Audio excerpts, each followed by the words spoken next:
Like they took their stuff, they took all the good stuff, and then they just don't want to proceed. And the second agent really want to talk about is the revenue. I call it revenue recovery agent, right? Like before I kind of jump into like all the technicalities, let me just try to, again, I use Sarah again as another example. And this is a very cool use case. It's because this company is quite unique in what it does. It's an education consulting company.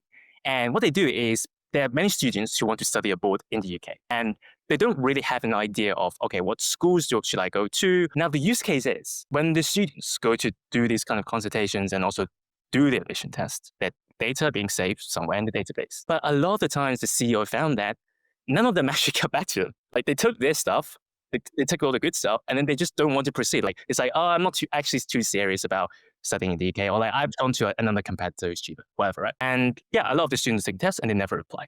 Now, one thing I need to kind of get out is like kind of the architecture right now is kind of not very systematic in the sense that there's a lot of students, almost like 300 students to handle for each consultant, which is a lot. And they don't have the time to follow up, and they don't have the organization to follow up on those students.